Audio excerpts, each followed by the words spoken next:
Hi, welcome to the dice diving quick instructional video.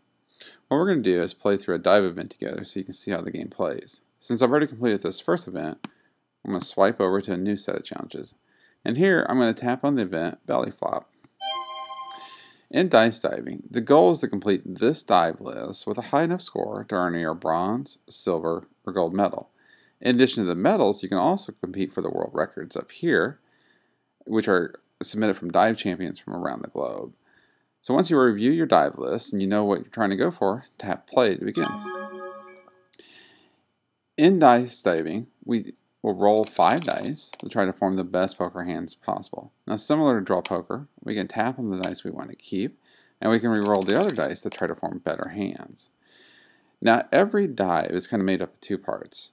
Right? It's the dive difficulty and then the judges' score. Now, the dive difficulty is actually a 3-part series. There's the approach, the flight, and the entry.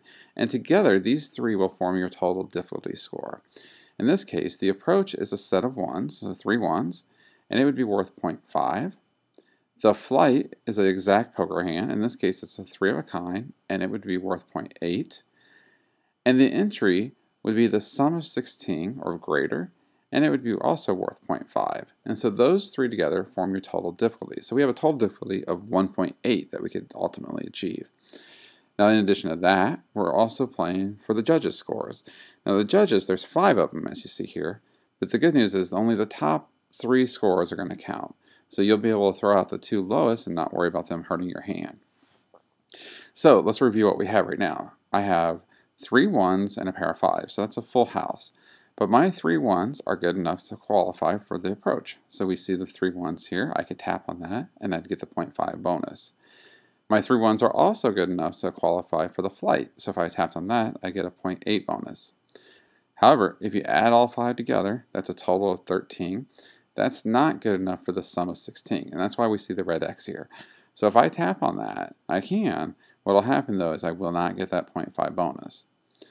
Now, finally, that hand here, the 3 of a kind with the 2 pairs, a full house, and that's worth 7.5, and we see that in the center, and I could choose to assign that to any of my 5 judges.